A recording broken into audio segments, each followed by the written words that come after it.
Hello, my name is Simon Head. I am the director and producer of Subversives, The History of Lowest of the Low, a full-length documentary that came out about a year and 2 months ago. This is a series of long-form interviews that I took from the show. From the movie. There's about 35 interviews that we took on this journey of discovery about what it was to be in Lowest of the Low and their history. This interview took place January 25th of 2022. Interesting, this is Mick and SQUEEZEBOX Wally from Weddings, Parties, Anything, and they are on the other side of the world. They are in Australia. So it was a bit of a logistical nightmare trying to get together to sort of get the timing figured out. I met up with a person, Mish Armstrong, who conducted this interview, who brokered the whole thing, and I appreciate you, Mish, for taking charge of the interview. That's whose voice you'll hear in the interview side. I did not fly to Australia. It was a ruse, so to speak. What made it a little challenging is trying to get all these files, these movie files from Australia to Canada, and it was almost at the point like, let's just mail a hard drive, because we couldn't find a service because these were such big video file sizes that I had to open up one of these expensive file sharing services to make sure that I could get them, and I immediately canceled it after. Thank you so much for Mick and SQUEEZEBOX Wally for doing this interview. You don't see them very long, but this is a bit of a long interview, so it's kind of cool. So you get to see a little bit more about what they were and how much fans, and they mentioned some people that didn't make it into the film. It's tough. You have to make choices. Want to let you know that you can still rent the movie on Apple TV. If you don't have Apple TV, you can go to YouTube and rent it there on their pay-per-view service. If you want to buy it on Blu-ray, you can buy it on Blu-ray for an unobstructed view, or you can get it on Amazon. Amazon's the place worldwide. Just go get it there. You'll get the movie, and it should play. If you have a kid at the age that plays with a PlayStation 5, you'll be able to watch the Blu-ray there. I want to take some time here to thank the community. The community is the lowest of the low community. I want to thank some great people out there who I've met. I've known now. I've worked for this band since 2017, so I've get to know some of the community, and it's a very warm and awesome community. I want to thank you so much for making me a part of it, and I want to thank you for coming out to the shows and saying hi. I want to thank you for supporting this movie, and without further ado, Mick Thomas, SQUEEZEBOX Wally, enjoy. Closer to the camera? Yeah, closer to the camera. Okay, this one. So tell me about the first time you heard of the Lowest of the Low. Not met them, but heard of them. I think we the first time we heard the Lowest of the Low was definitely through a guy called Bruce Eaton, who he'd promoted some shows for the Weddings. We'd started going to Canada in about 88, 89. Yeah, certainly the late 80s. Yeah. And Bruce was a guy that we'd run into really early on, and he was just a guy that worked at one of the breweries then. He worked at the Upper Canada. Yeah, Upper Canada Brewing Company, and he was just this total music and beer and sport guy, and it was perfect for us, and we just hung out with him, and he introduced us to all these bands, and we'd have parties at his house which would go for days.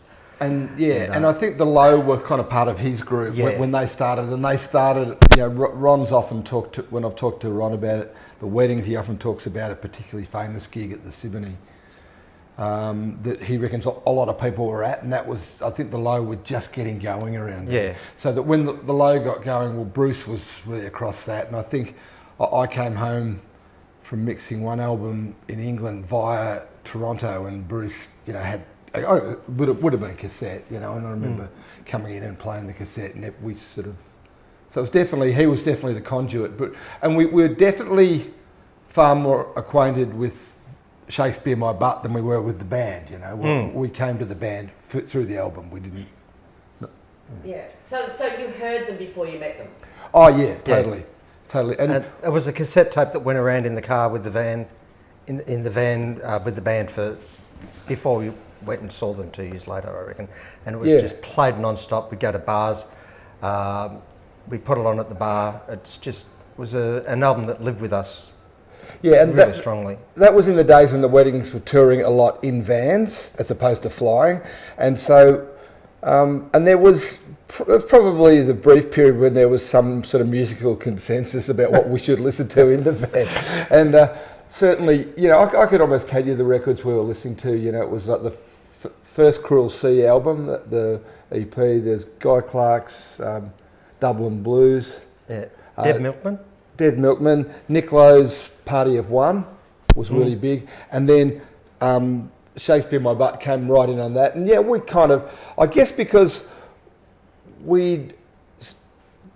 Toronto was the place which we felt really embraced by as a band, and we really embraced it, and we just saw it as an extension of Melbourne. I've always felt that every time I come home from any sort of protracted sort of period in Toronto, I always feel sort of cheated that I can't just keep walking down Brunswick Street and walk onto Yonge Street or, you know, Queen Street or Bloor or one of those streets. So I guess one of the things about it was that when we got Shakespeare in My Butt, it was like really vivid for us because it was Toronto, you know. So. Okay, so Henry, oh my gosh, you're thinking. Dog. Come on, Dog in shot. out the way. Come on, out. Up on your mat, Oh, you've got them under control, Miss. Yeah. That's great.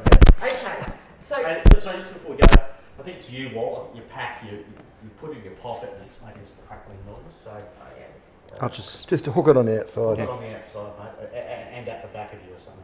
Yeah. Just hook it on the outside. I think it's going to be over there. something's popping away. Yeah. Okay, so that's, I mean, but I didn't realise that the music came before the band for you. You heard it first. It was. I remember at the time. I think it was like a little lull in the weddings going overseas because we changed labels from Warner's, which Warner's was when we were on Warner's Canada really embraced the weddings, so we went there a lot. And then when we went with Ruart, there was a little period where we didn't get there, you know. So it was like we've been going to. We got called the band who won't go home in Toronto, and so there was this little period when we didn't go back when we felt that we should have been. But we had this album, and I certainly remember we were hanging around the Public Bar in Melbourne, a venue called the Public Bar, which was open all night. And I do remember the sort of little weddings, parties and everything, crowd, the little group around us. Everyone embraced that album, and we'd often put that album on really late at night, like about 1, 2, 3 in the morning. And that would be like this really great moment. We'd listen to the whole album there at the Public Bar in North Melbourne. Lee, I'm going to put them in my room. But she wants to go for a piss. Sorry, dog problem. Sorry. Go on, let's go. Come on, out. No, I'm taking them downstairs. Sorry, guys. just be a second, son. Come on. You can have all the. No, it's good though. You can have all the. Something when you said Shakespeare in My Butt, Henry goes up and starts smelling Wally. But you get all the equipment in the world, and a couple of little dogs can stuff it up, can't they? You know. That's all right. We've locked them up. All right, here we go. Okay, you're still rolling, Lee? Yeah. Okay, so tell me about the first time you met Ron and Lowest of the Low. Well, at Lee's Palace in 1991, we were touring Canada. We'd always, as Mick said, we'd always done well in Toronto, and we felt like it was at home, but we were invited to play with Lowest of the Low, and they'd organised the gig, and we were to come on after them. And we thought, oh yeah, well, that's good. They'd be a nice little support band. We really liked the band, and the crowd was enormous, it was packed, and they're all there for the Lowest of the Low. And it was just incredible. It was a really great gesture.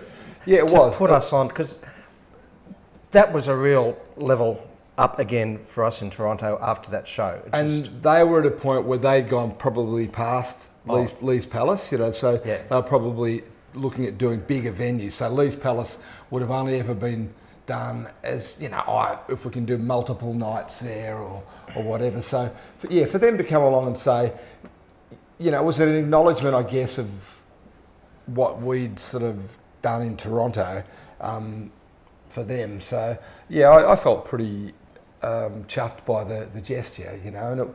And we did 2 nights at Lee's Palace, and that was when we first met him. So, and Toronto's licensing was such at the time that it was still sort of speakeasies late at night, which was something, because, I mean, again, it's not dissimilar to Melbourne, because Melbourne had that culture for years when it was known as, you know, the place where nothing was open after a certain time. So, so we could kind of relate to it, but we were definitely a couple of, you know, sort of notches ahead of that in terms of where you could go and get a drink late at night. But we ended up at, what I'm trying to get at is we ended up at some speakeasies with the lowest of the low. Like we went out with them after the show, and and we sort of, I think we were cut from the same cloth, you know. Well, and the other thing I really remember about that gig is Ron came on wearing a dress, and I thought, we thought, we've seen this before, you know, go-betweens, they used to come on a dress, and we go, whatever. Yeah. But and they played this, they started playing, they were just electric and brilliant, and they went into She Works from our first album. They played a version of that, and it was just twice as fast and just blistering and just so exciting. We're all standing there going, oh fuck, no, you know, this is incredible. And the crowd's going nuts to one of our songs before it even got on the stage, and we're going, it's pretty good. And the second night, as a kind of payback, we quickly learnt Rosy and Grey, and it counts for the fact that we just got all the chords wrong, because like we didn't have a cassette player. I mean, bands weren't set up like, you know, these days everyone's got everything on their phone. So how does that go on? They can just dial it up and have a listen to the original. But we just kind of go from memory, and so because the whole way the Low do Rosy and Grey, it's all minor chords.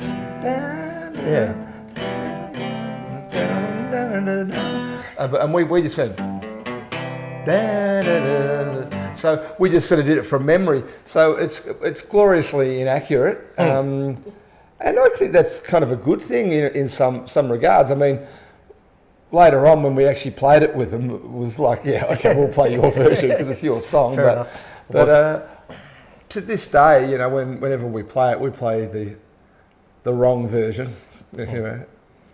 So what was it, actually meeting them? Did you feel like you'd met some like friends, or what was it when you first got introduced to Rod? You'd listened to him singing and then you met him? Look, there's a lot of personality in Ron's songs, you know, so I guess it is that thing where you kind of feel like you know someone a bit, and you know, I know it's like people with me do that to me, and sometimes it seems really presumptuous. You go, well, you don't fucking know me, you know? Just go back to, you know, you don't know me. So it's like sometimes it can seem very presumptuous, and people do think they know you from your songs.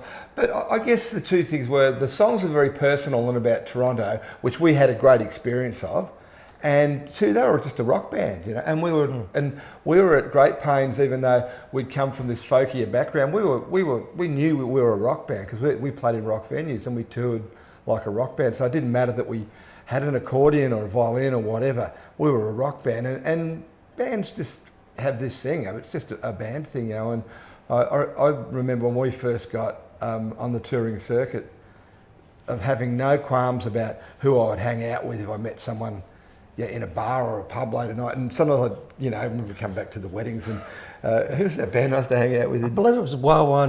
This flat stick pop band, and everyone used to go, you know, early 90s synth band, and I go, they were great guys, and they were a band, and they used to go and play in places, and you know, have the same kind of disappointments and triumphs that we had.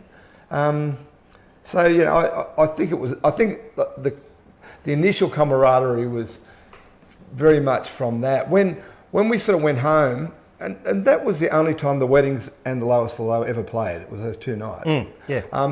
I kept in touch with Ron, and we used to write letters all the time, just to write letters about how we were going, what we were doing, and you know, I remember writing to him that I was doing this a country rock opera, and he was, I guess I don't like the sound of that, you know, and yeah, but I just remember, it wasn't like we wrote every week, but we were probably, I guess we might have written half a dozen letters to each other.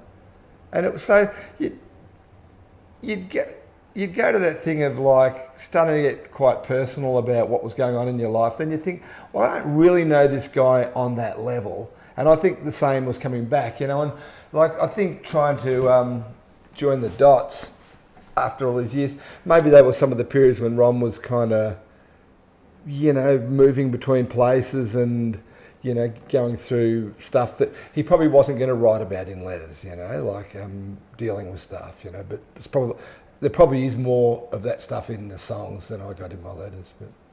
So what do you think about Ron as a songwriter then, back then? Oh, back then and now, he's a powerhouse, you know, like I think what I've enjoyed is he's just kept going. And look, faced with... Just say Ron. What I think about Ron as a songwriter is a powerhouse, and one of the reasons is he's just kept going. And I think we share a similar kind of predicament, don't we? It keep like that we're hellbound, committed to keeping on going, but you know, you have this legacy, and it's one of the reasons why we get paid more than other people who draw the same amount of people that we get.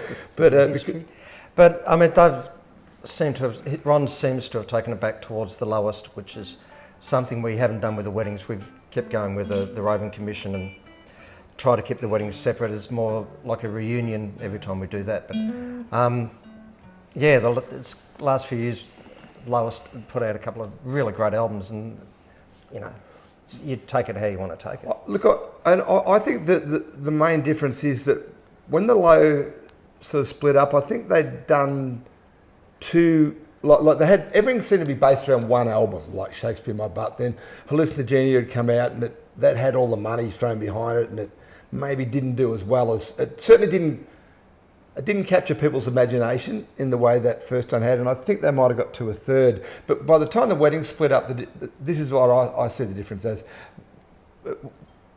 It's about seven or eight albums, and certainly in terms of the faves and the songs that we became synonymous with, we're talking 4 or 5 albums worth. So when we reformed, like we spent 10 years and we did not play, but when we reformed, there was just no room to even to contemplate New songs or doing a new album. It just seemed like a pointless exercise. And I know there was suggestions from within our camp that we should maybe look towards, you know, a regular sort of reformation, and we could start to add in songs and look at another release. But for me, look, everyone's got to deal with their legacy.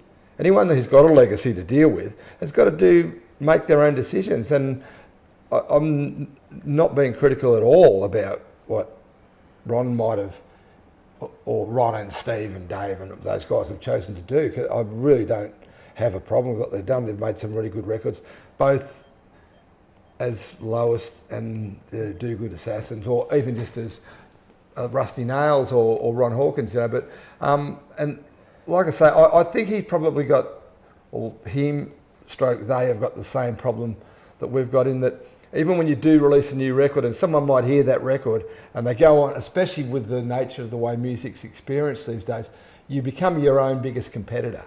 So someone would go onto Spotify to listen to something off the last Low album or the new Ron Hawkins record, and the algorithm's going to pretty quickly chuck you up something from Shakespeare in My Butt. And I know exactly the same thing happens with us. People might really say, oh, that's, yeah, because I think stylistically we've, especially us, we've moved very little in 35 years. And that's totally intentional. I'm happy with it, you know. I mean, most of the artists I like didn't sort of go like that. Most of them just kept on, you know, I don't go to Christy Moore for a jazz album, and you know, I mean, I might like Steve Earle's blues album, but I'm far happier with his country rock albums, you know.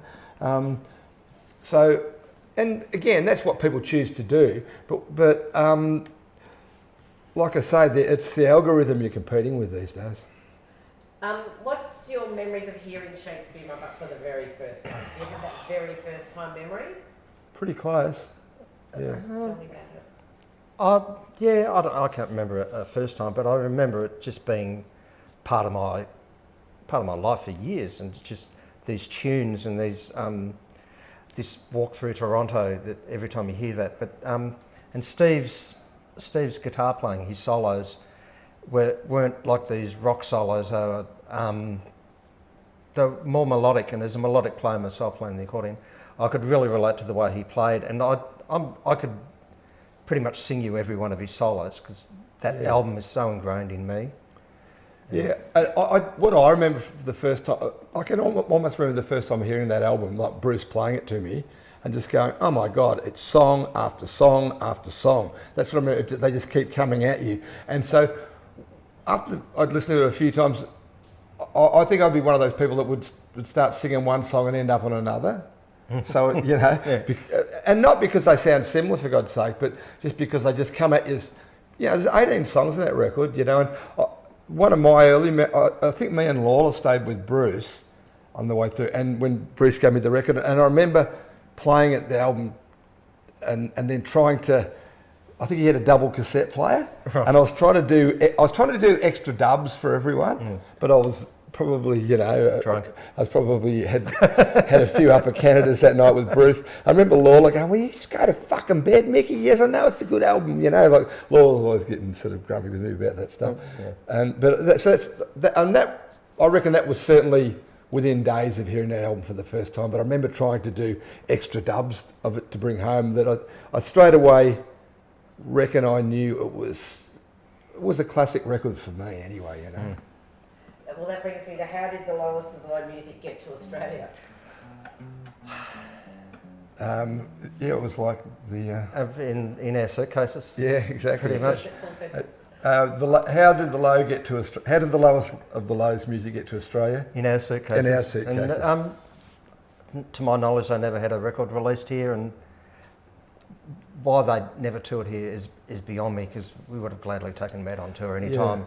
Yeah, but we tried. We did try a few times to get but you know, it's hard to get a band across the world. You know, we'll sometimes it just doesn't work sometimes. But I know we got Ron out years later when we did one of our Reformation tours, and we pretty much became the backing band, which was really exciting. And you could see that on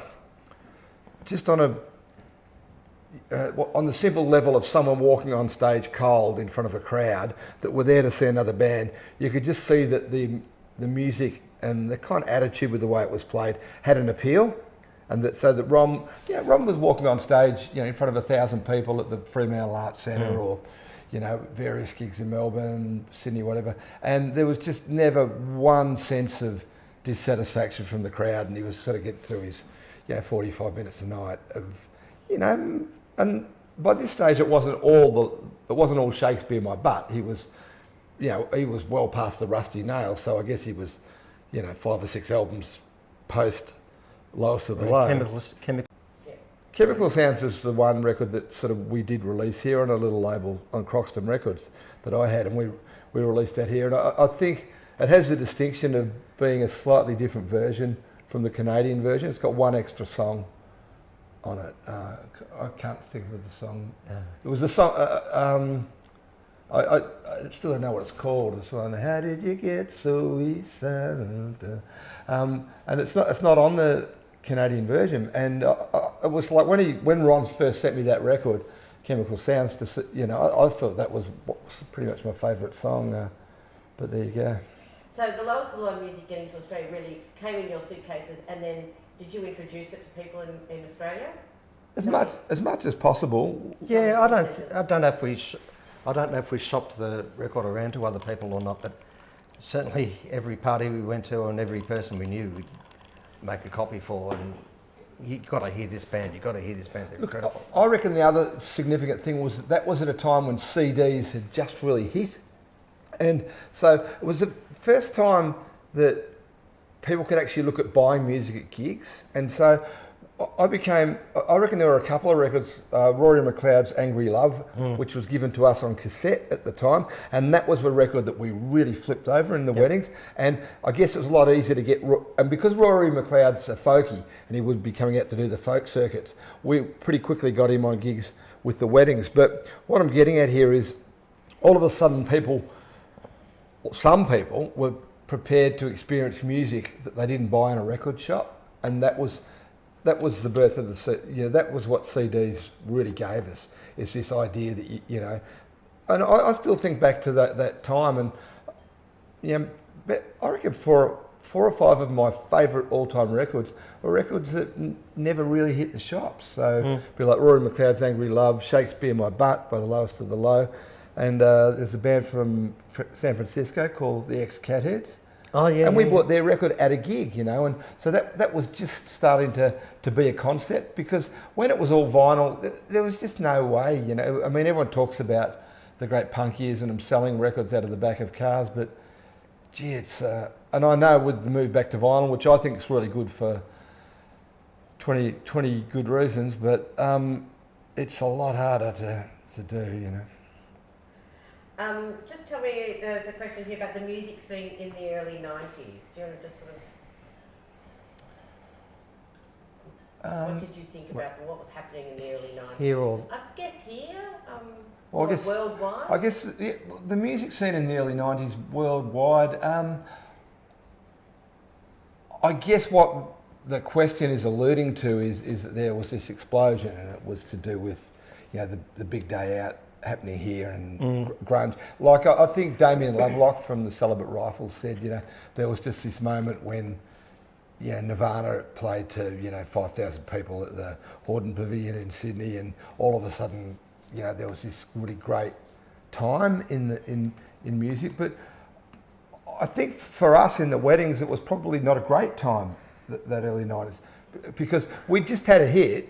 Like, so we had our only really bona fide hit in 92, but that was a commercial hit. That was on commercial radio. So I reckon that maybe we timed it badly or something, because that whole grunge thing happened. A pretty inconvenient time for us, happened, really, because yeah. we'd built up this scene, and we come from a pretty independent sort of background, but we were an independent band that ended up on a major label, and I think that really hurt our chances of getting on shows like the Big Day Out and stuff like that. Yeah, and I think it was sort of, I think that was kind of a frustrating time in some ways for us, because there was this sort of real brandishing of independence as a kind of badge of honour, and we were just going, well, we're fucking more independent than most of these bands. Most of them are so beholden to what happens at Triple J or these places. Or what happened in Seattle. Or what happened in Seattle. And we thought, well, we were very much running our own race, and as it would transpire later on, when all those bands got signed by major labels and made massive budget records, that was sort of, the weddings went the other way, and we started making records for ourselves. So by the end of it, when we finished up the weddings, parties, and everything in '98, we were as independent as it gets, you know. But so it was very mistimed for us, because I think we were well before it, and stylistically, I mean, I guess the low. Even though I'd had people come back from Canada at that time, I remember Corky and the Juice Pigs. They had, which were a Toronto comedy act, but they had an Australian girl who married one of them, and she was Kate, someone, right? And she was spending a lot of time there, and she was saying, "Oh, you've got to see this band, The Lowest of the Low. They're just like you." And I guess when people say that, they were talking about the lyrical aspect of what they do, the melodic aspect, but the Low were a lot more of just a guitar band, whereas we were never a guitar band, and never ever set out to be a guitar band, you know. Like, we always had lots of guitars. We always had more guitars than the guitar bands, but our sound was a much more multifaceted thing, and we sort of come from a folky, you know, roots music background, and that was what we were. Right, the indie labels versus major labels in Australia. It's a hard one, isn't it? Because like we got signed by a major early on, and Just say major labels. by a major indie versus major label. Well, it's a tricky sort of quandary for us, because we got signed by it was in Australia it was called WEA, but that was Warner's, stood for Warner Elektra Atlantic. Yeah. And that was a big label, hey, you know, back then. And they signed us, and I kind of look back on that time with, it wasn't all bad, you know, like the way people think about it now. And we found really good people in that company who, I mean, they signed us, for God's sake, you know. Yeah, I think we had a manager at the time who was very embedded in that whole record label scene. He saw the music business in a very old-fashioned way. He wasn't one of these young gonzo guys that wanted to go into indie labels and create something like that. He believed that you need a big label, you need to get your stuff into record stores and build it that way. And so, but And I do think the Warners, while they were really good for us in a lot of ways, that by the end of our time with them, they didn't really know what to do with us. There are a few. Look, I've since been having some quite good conversations with the main guy that signed us at Film Wildlife, and he just said he always saw us as a 3 or 4 album proposition, you know. But he said the problem is by the time I got to the 4th album, he's got some people upstairs, you know, tapping their toes, going, well, you know, come on, what's going to happen? So I guess the real the thing with us, which looking back at it, is that the big mistake that we made is that we got in really bad debt before we made the first album, and so we were put in a position where we had to sign with a major. There was no, you know, the weddings would have been dead if we didn't. You know, we had that much debt that we'd run up in the studio for nothing. You know, whereas if we'd had a really proactive management who were thinking ahead, they would have said, well, you know, you've got this great flowering of support that people are really, let's just get an album out really quickly, because we did this 4-track EP ourselves, and yeah, that sold really well initially. So, well, yeah, our first album was the opposite of Shakespeare My Butt, you know, completely. I mean, there's this. That was a record we would have loved to have made. It totally was just is. Electric. It was exciting. It was the band playing at their blistering best, and we just spent 2.5 weeks stuffing around in the studio with an engineer and a producer who just weren't really interested trying to get a drum in the band. Yeah. And the thing about it, I've spoken to Ron in later years, and Ron said, "Oh, Shakespeare My Butt he said they were just demos." And I think, but fuck, shouldn't your first album be just demos?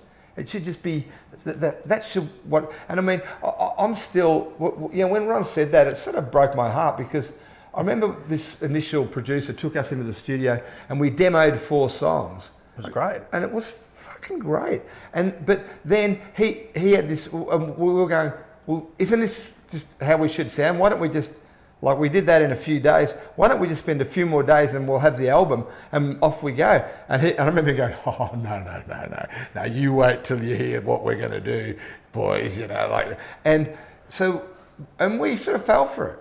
And it's vanity, but it's ambition, and it's, but it's also just lack of experience and ignorance of what a recording session was supposed to be like when. Lack of experience. But it was also a lack of experience and lack of knowledge of what making a big record is supposed to be. We just thought, okay, this is the way it's supposed to be done. I mean, I didn't play a note for about 2 weeks until one day I got taken down into the recording room and they said, okay, we're going to let you play. And I said, oh, great. And they put my accordion track through a MIDI machine. Whatever a MIDI is. Of some sort, just to make it sound I still don't know not what like a an accordion. MIDI is. They did MIDI-ised the everything they accordion. could to make it not sound like an accordion, which, you know, seemed to defeat the purpose for me. I could have just played something on a keyboard if that's what they wanted. Yeah. It was... And this MIDI machine couldn't handle the accordion, and it was because every note sends off 3 or 4 different frequencies, and the sound that was coming back was just gobbledygook. It was just crazy. And I went, they go, oh, I don't know what we're going to do. Look at it on the screen, you know. How about I just fucking play How it? about just that's why we're here, people. But you know, and so I think like when Ron says that Shakespeare My Butt sounds like demos, he should thank his lucky stars, you know, because you can do all that other stuff later, but your first album should just sound like the songs, in my opinion. Like that's the task at hand, you know. The next question is art and commerce, the path you followed. Well, I think to look at art and commerce and the path you take, we've pretty much just outlined it then, is by putting ourselves in that really perilous position, money-wise. You know, I mean, we didn't have any money, you know, and probably the biggest gig we would ever do in those days, we might make $2,000 or $3,000. Yet all of a sudden here we were 50, 60,000 in the hole on this record. And I remember we borrowed money off my father, and bloody bounced a check on him, you know, because we didn't have any money. And Dad's saying to me, look, Mick, it's okay, you know, yes, I'm really happy to help my son's career, and it does seem to be going okay. He said, but I remember Dad saying, are you sure this manager's kind of doing the right thing? Dad said, I just think anyone that bounces a check.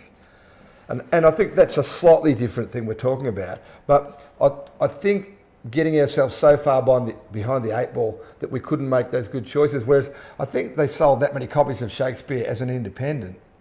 They were in a position to make those decisions. But look, it didn't stop them signing with I can't even think who they signed with, but, you know, signing with a big label and getting into some of the... Records. What's that? A&M Records. Right, A&M, which is a big label, right? So it didn't stop... Yeah, and those labels are only going to look at a band that's, especially in those days, which was the birth of selling records at gigs independently, probably looked at them and thought, my God, these guys have sold more records independently than half their acts that they've...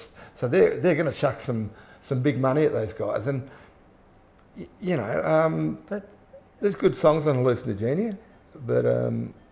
yeah, but I think art versus commerce is every band, most bands that I like and listen to and know certainly want to take the art path before commerce, and there's that balancing act. If you can find some commerce in there and get some sales and give you even more freedoms, that's fantastic. But we were stymied a little bit with the record label. But I think any band that's got an accordion as its lead instrument, really, you're not talking commerce. I think you're definitely looking at your artistic means and thoughts before, before that.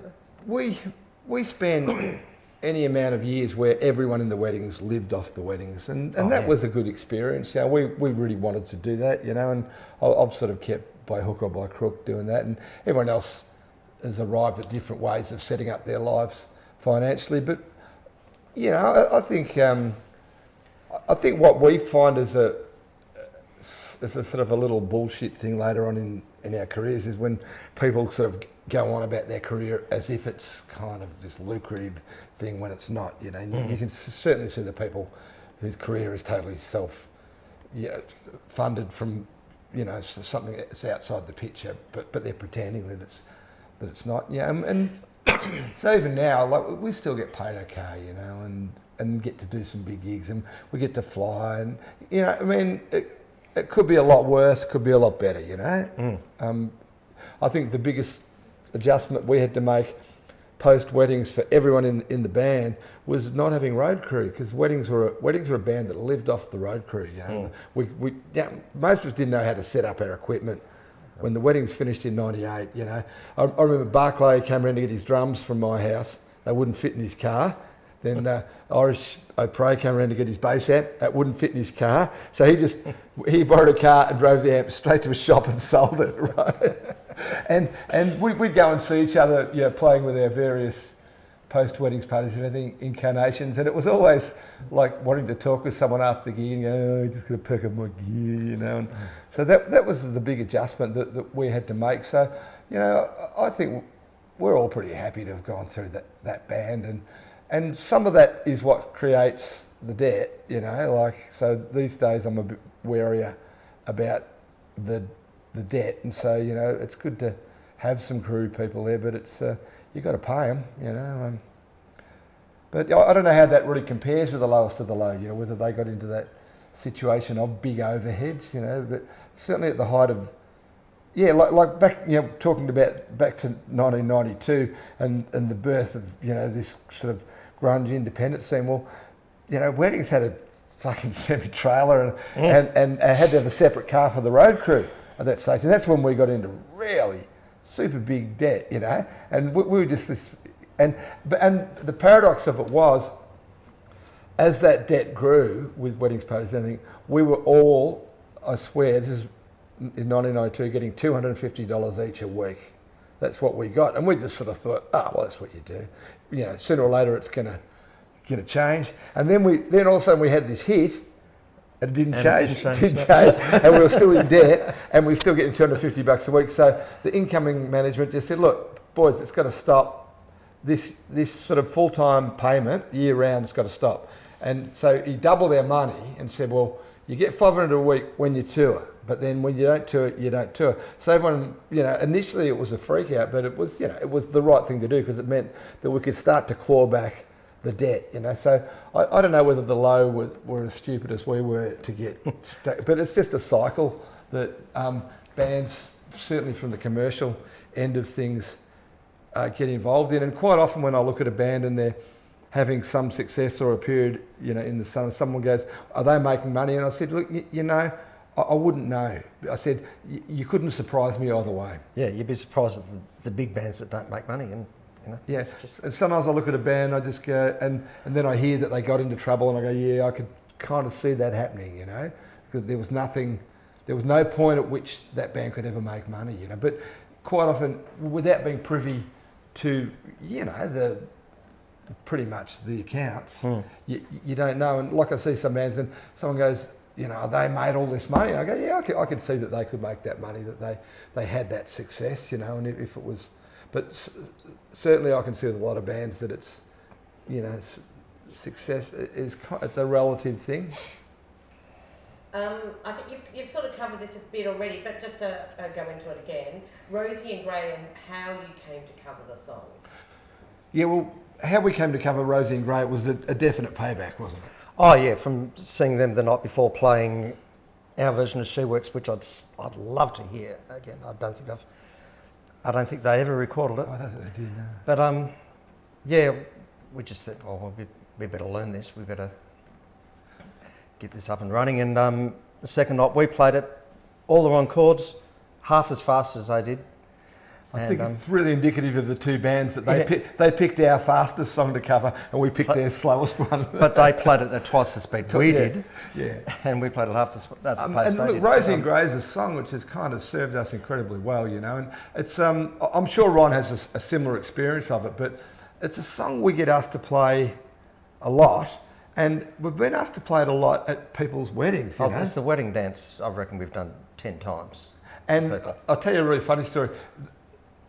I don't think this documentary will get played in Australia too much, anyway, but it's incriminating someone. But we got asked to play at this wedding about 6 months ago, and the bride was great, and they were looking after us, and it was at this surf club up in Seaspray, which is about 3 hours out of Melbourne, having a really good gig. And we've played these gigs that many times that we know what to do, and it was good money, and they're looking after us.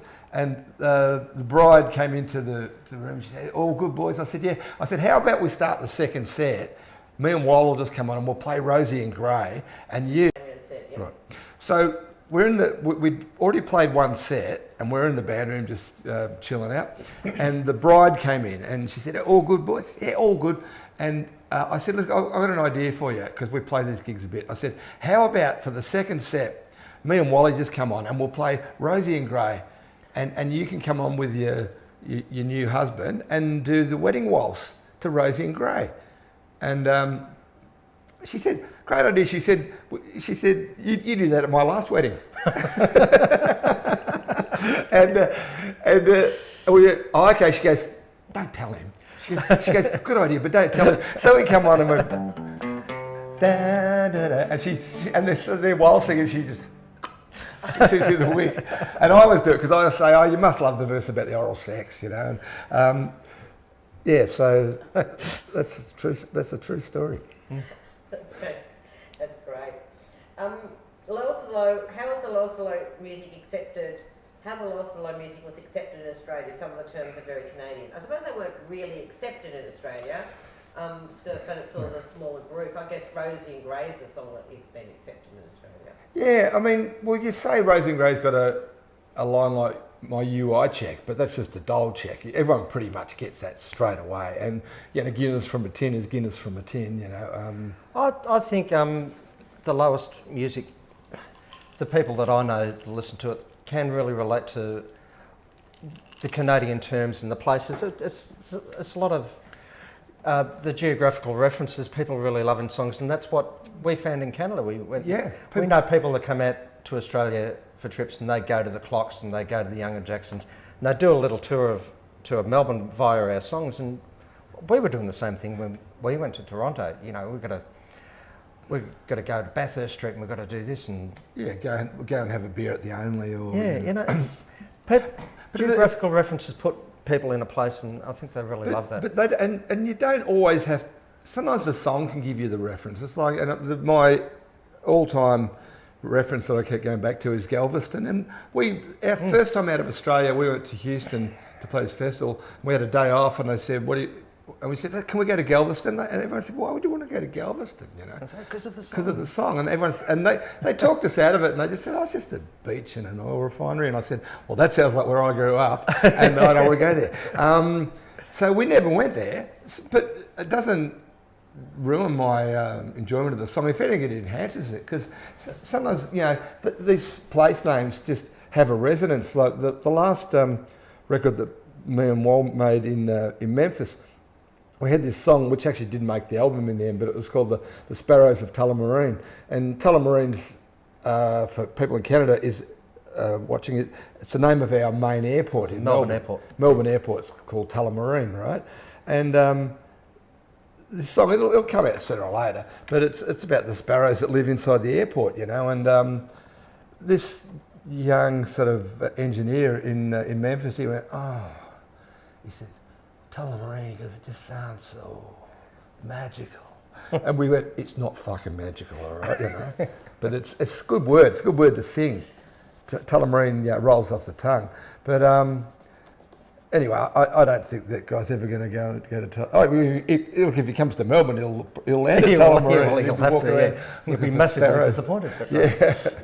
But look, I think I'm not aware of the Low getting much traction in Australia beyond the cassettes that we handed out, or later on the CDs that we might have bought back for people. And the people that I know that heard it all liked it, you know. And even now, you know, this new girl just joined our band. And the other night I said, look, you've got to get this record, you know.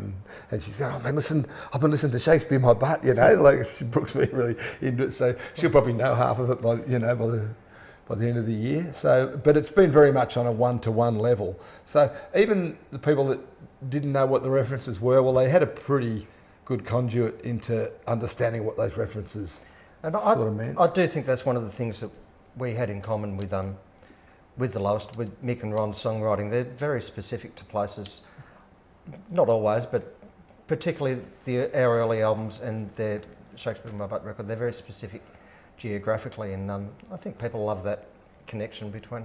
And I think that all almost goes hand in hand with the whole indie versus commercial scene, because I know that it's something that the commercial powers that be do not like that much. They want to talk you out of it. My argument was, well, would you talk Bruce Springsteen out of, you know, would you say, hey, don't play that, you know, 4th of July Asbury Park song, because people don't really know Asbury Park, so don't play that one. Atlantic City, no, don't do that, you know. But, you know, so I reckon it's bullshit, but there does seem to be that pressure, you know, that radio doesn't want people singing about.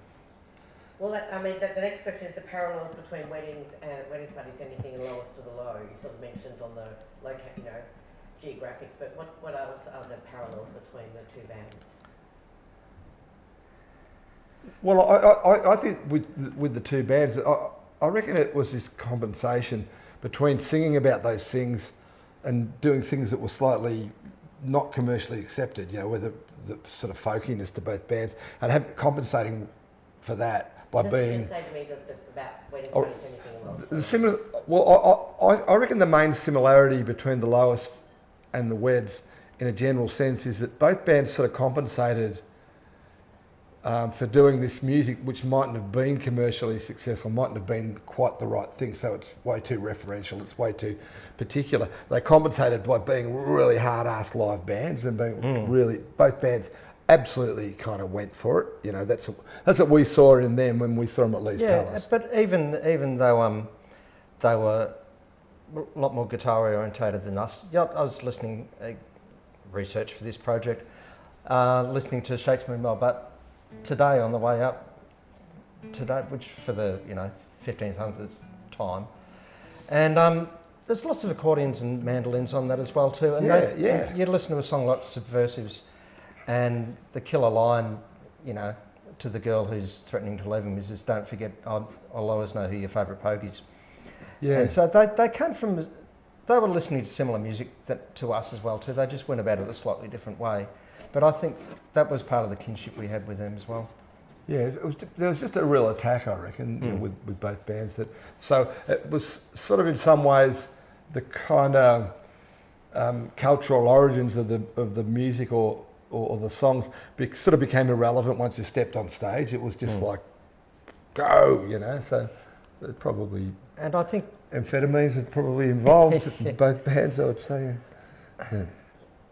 But also a crowd that was fanatical, knew every word. Yeah.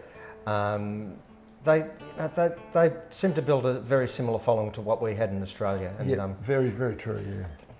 Yeah, and I think a lot of it's the sing-along nature of the songs. So a lot of that crowd, a guy pointed out to me, certainly at one of the big early sort of times in the weddings when we were seen to have this massive, you know, really rabid following, and he said, you guys have managed to get a covers band crowd along to your gigs, and I think there's sort of something in that, in that people knew that they were going to get X amount of sing-along songs. There was all this stuff they could do.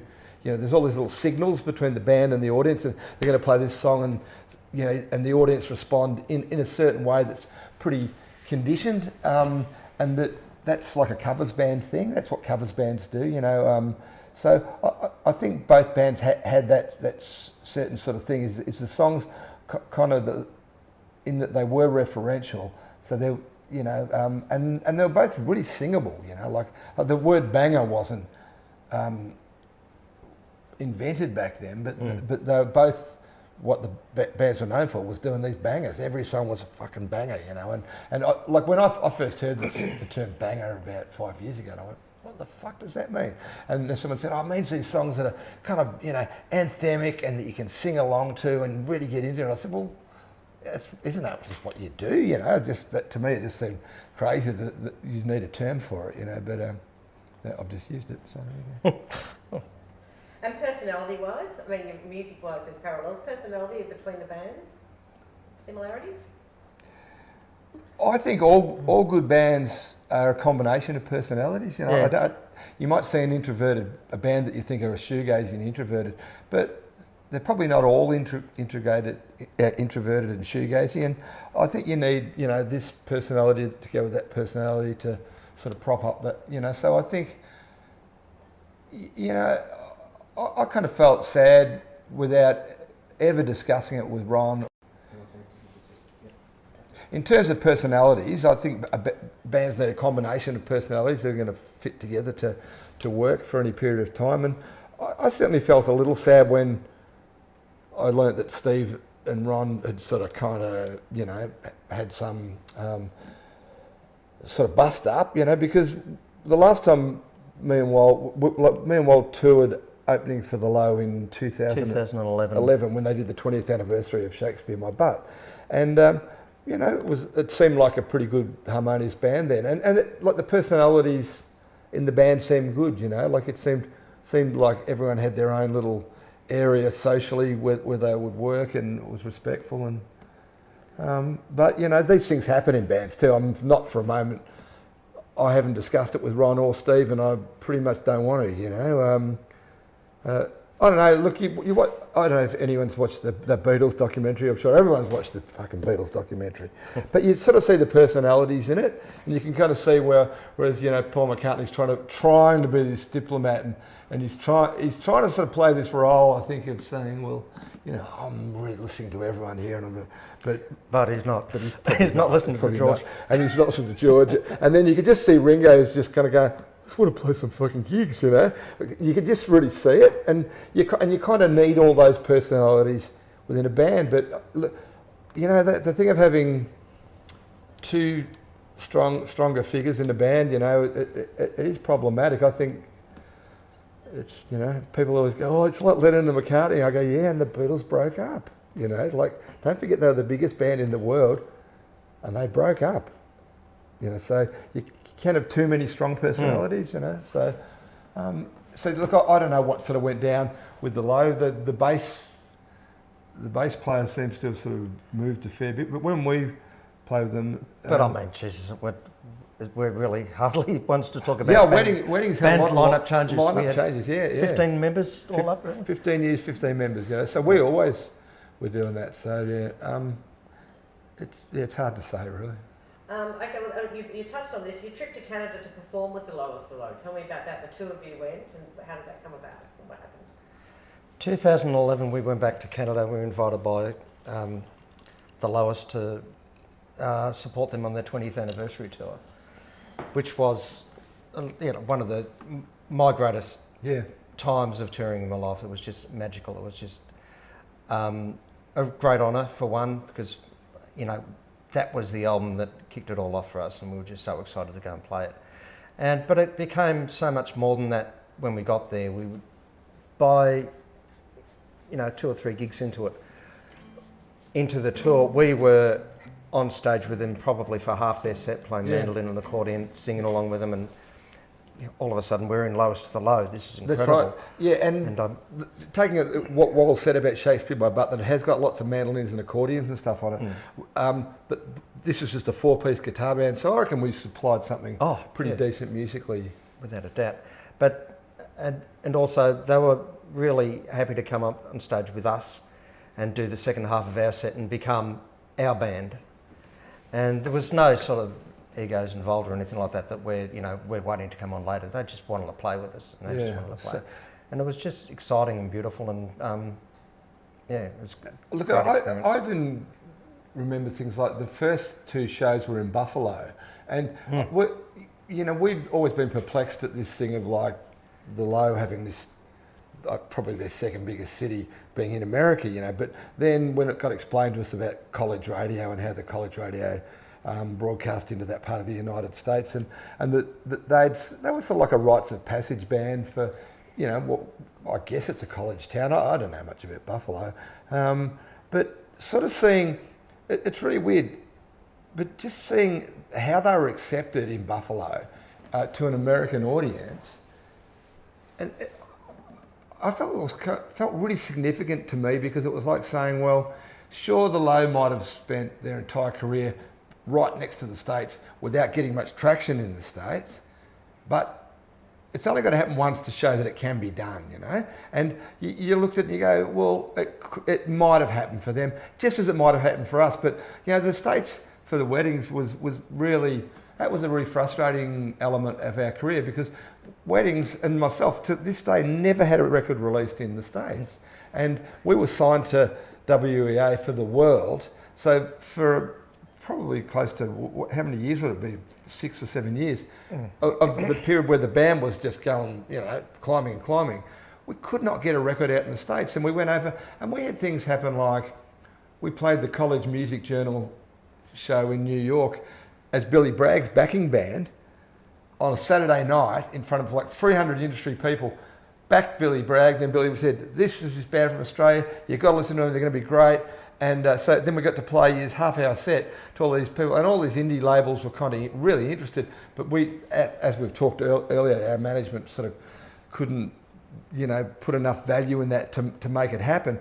So for us to come along, 20 years later and see the Low in Buffalo just absolutely steaming, it kind of really meant something to me, just about where we'd all gone and what we'd chosen to do. And it's still one of the most exciting gigs ever, that first Low gig. I remember they were playing, and I think, did they do the album in chronological order? Oh yes, pretty much. Yes. I think, so we ran out the front, and they'd play, is it So Long Bernie? Is it 4 o'clock? 4 o'clock stop. 4 o'clock stop. Yeah. And we ran back, and we'd both gone out into the crowd, and we both ran back into the band room to grab a beer after that song. And I went, okay, and then we both went out again, and then we kept doing it, and after a while, Wally said, do you think we can keep up a beer per song? And I said, there's fucking 18 songs on that album. And Wally said, I'm in, I'm going. And I don't think we made it, but I think we had to get on song 8 though. Yeah, that's right, that's right. But it was just so exciting, just, it was breathtaking. It was an electro. For me, I mentioned the song Subversives before. Standing on stage with Ron, just me and him, at Massey Hall in front of 2,000 people, I'll never forget. There was was a really special experience. Because it was just the two of you, it wasn't weddings, parties, anything, so Yeah. can you just sort of explain that it was just the two of you? Oh yeah, it was.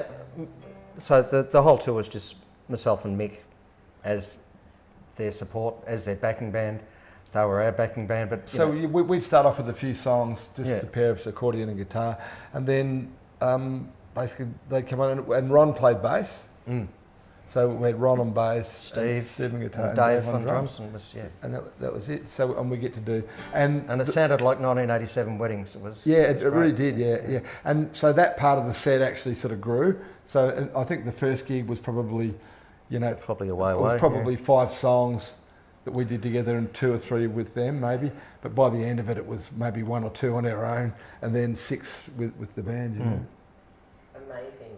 I mean, because did you feel really embraced by everything, like their stands and everything? Was it, tell me about the feeling of being there for supporting them. Look, when it was. Now, just start.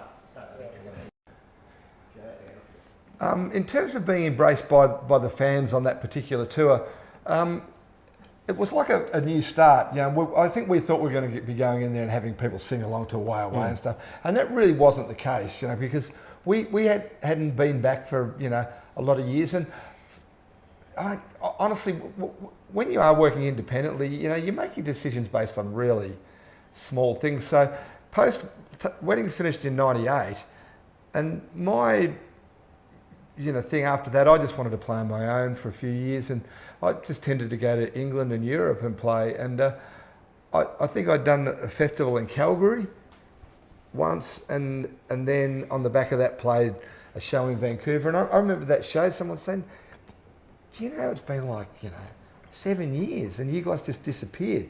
And this is pre-internet too. What you got to realise, a lot of this stuff is. Pre-people being so focused on the internet. I mean, the internet was there, but it certainly hadn't taken over people's lives the way it has. So people go, "You guys just disappeared." And I go, yeah. And so by the time, even 2011, by the time we were getting up to open for the Low, there were a lot of the people who'd liked us, a lot of it was via playing in colleges and universities. And those people had grown up and gone on to other things. And so, I think we were expecting... I think it's fair to say we probably were expecting a bit more from our own personal legacy. And I'm not saying we were grumpy because that wasn't the case, but it was just a sort of a miscalculation on our part, is that especially when you haven't got a commercial push behind you to remind people. I remember we went to Halifax with the Low, and the first day in Halifax they had this quite a big radio interview. It's on a commercial station, and Ron was really adamant that me and Wal came in to the interview, and he kept trying to sort of steer the interview towards the fact that we were there opening, and the commercial DJ saying, yeah.